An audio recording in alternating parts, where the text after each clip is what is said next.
오늘 우리가 함께 읽는 말씀은 요한계시록 11장입니다.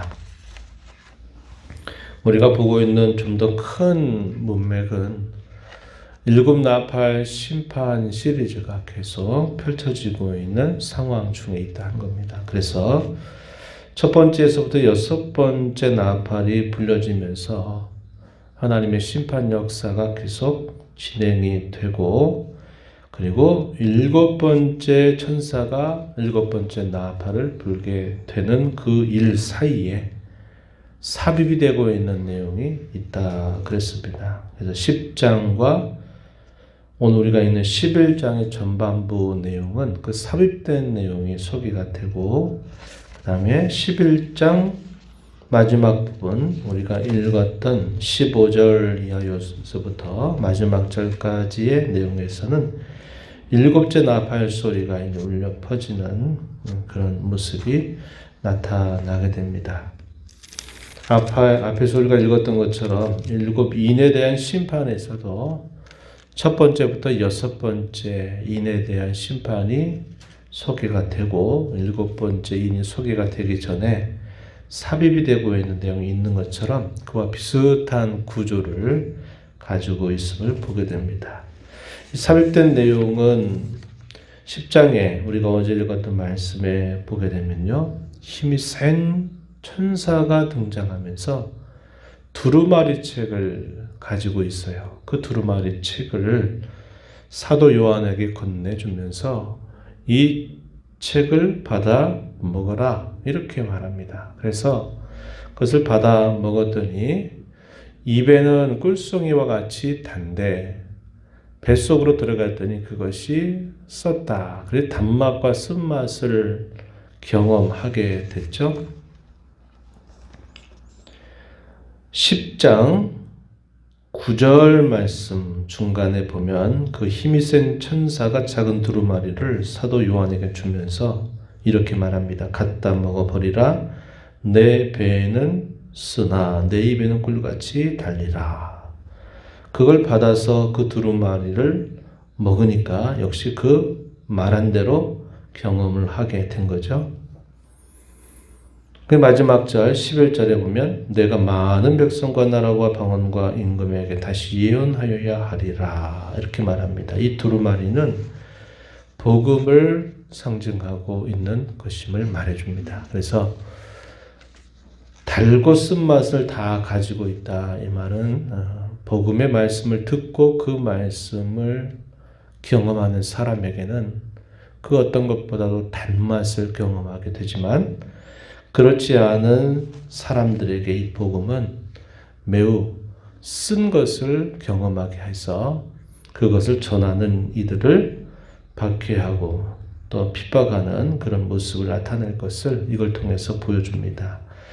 이에 대한 말씀이 계속 이어져서 오늘 우리가 있는 이 11장에 보게 되면 소위 두 증인에 대한 그러한 내용들이 소개가 되고 있습니다.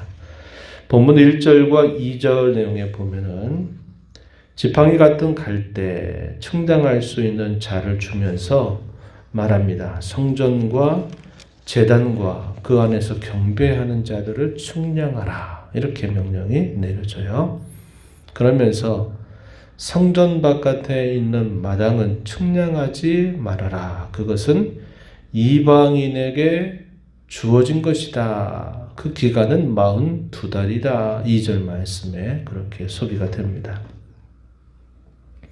그리고 두 증인에게 권세를 주는데 그들이 굵은 베옷을 입고 1260일을 예언할 것이다. 이렇게 말합니다. 복음을 전하는 사명을 가지고 있는 교회나 혹은 그 복음을 전하는 사람들, 이것을 이렇게 표현하고 있음을 보게 됩니다. 두 증인, 3절의 두 증인이죠. 4절에서 보면 그 두 증인에 대해서 이렇게 말합니다. 이 땅의 주 앞에 서 있는 두 감람나무와 두 촛대, 이렇게 표현했습니다.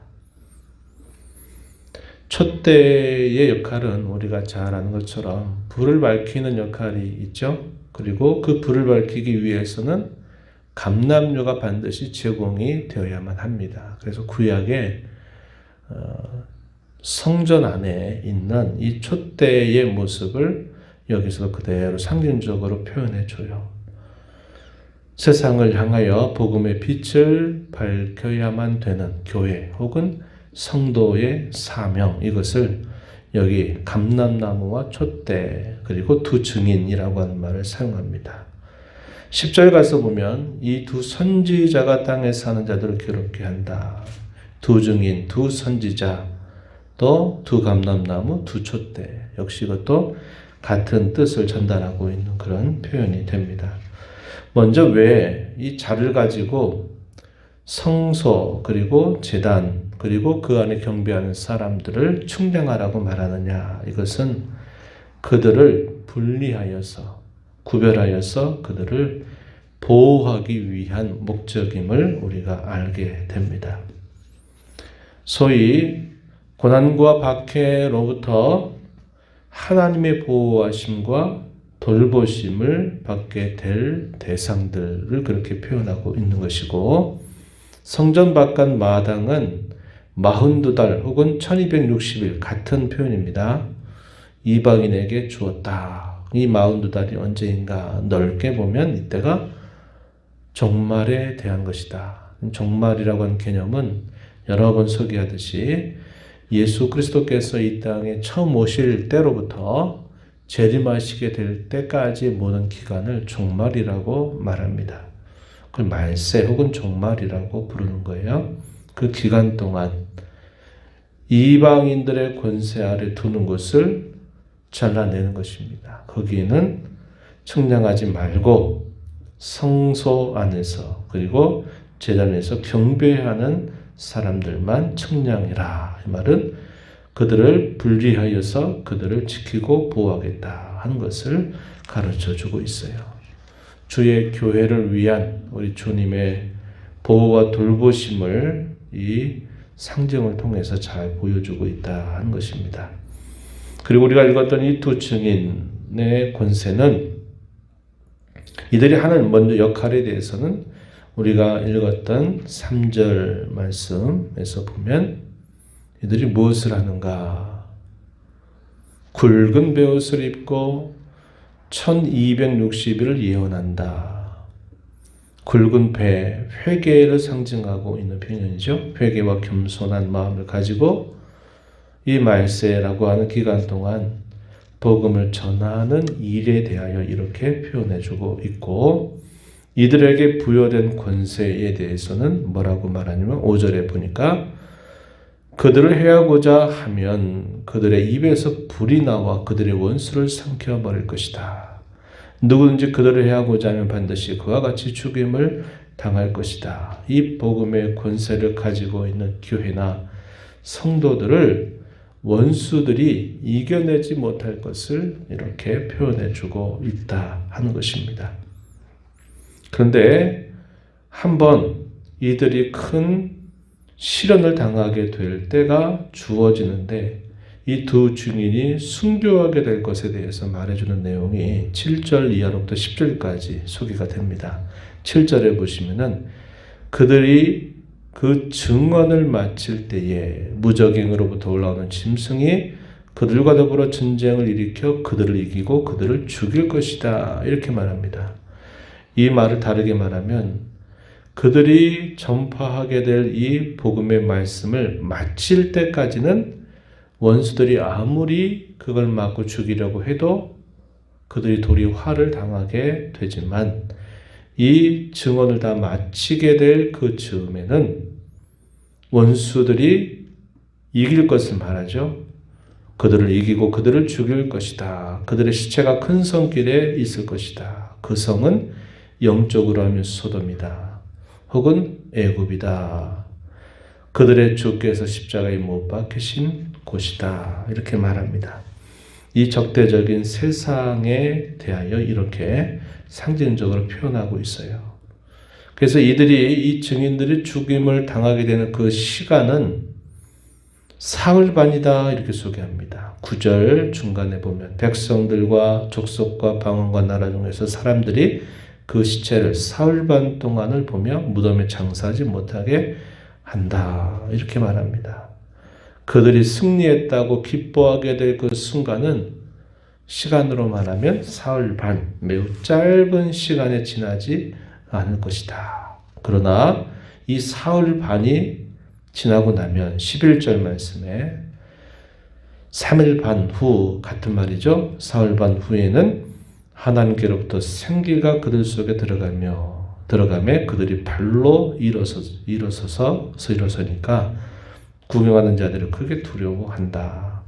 이들이 잠깐 죽임을 당해서 진 것처럼 보이지만 이들이 사흘 반만 지나면 다시 부활하게 될 것을 말해주고 있다 하는 겁니다. 그래서 하늘로부터 음성이 주어지는데 이리로 올라오라 하는 그 음성을 듣고 그들이 구름을 타고 하늘로 올라가고 원수들은 그것을 구경하게 될 것이다. 이렇게 말합니다. 그러면서 이 6번째 나팔이 불려지게 되는 그 일이 있게 된 이후에 이제 2번째 화가 지나가지만 마지막 3번째 화가 속히 이르게 될 것이다. 그 순간 어떤 일이 벌어집니까? 이제 7번째 천사가 나팔을 불게 되니까 어떤 음성이 크게 들려지냐면 15절 표현된 것처럼 세상 나라가 우리 주와 그의 그리스도의 나라가 되어 그가 세세토록 왕노릇 하시리로다.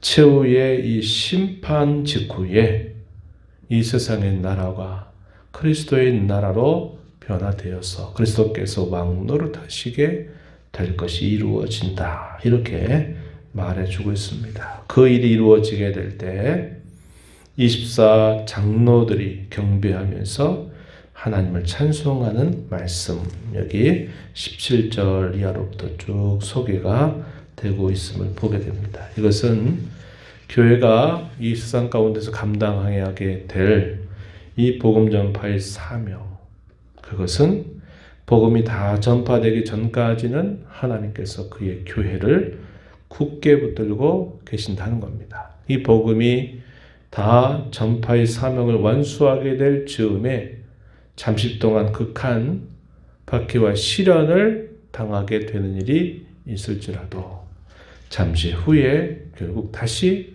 부활하는 영광을 경험하게 될 것이고 그의 원수들은 다 심판을 받고 멸망을 당하게 될 것을 말해줍니다. 그래서 이 하나님의 나라가 완성되게 될 것을 분명하게 가르쳐주고 있다 하는 겁니다. 이것은 성경이 우리에게 약속하고 있는 마지막 남은 하나의 약속입니다. 확고한 약속이에요. 이 약속을 붙들고 우리 이 땅의 교회에 속하여서 교회로서 우리의 삶을 또 우리의 본분을 지켜 살아가고 있음을 우리는 기억해야 하겠습니다. 하나님께서는 교회라고 하는 이 기관을 통해서 세상 구원을 계획하셨고 교회 바깥에서는 구원이 없다고 우리에게 가르쳐주고 있어요.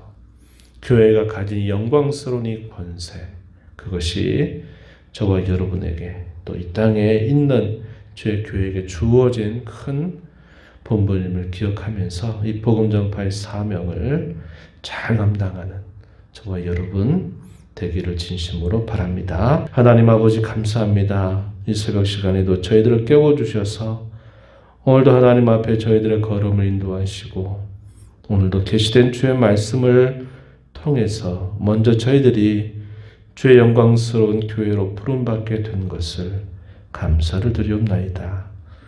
저희가 사람들보다 낫고 자질이 있고 그럴 만해서 저희들이 이러한 주의 교회로 부름받은 것이 아니라 하나님의 전적인 은택으로 말미암아 주어진 선물임을 기억하며 늘 감사하게 하시고 교회를 통하여 세상을 구원하기를 기뻐하시는 하나님의 귀한 뜻을 잘 헤아려서 저희가 교회를 이루어서 복음의 증인된 삶을 잘 살아가도록 하나님께서 도와주시기를 바라옵나이다.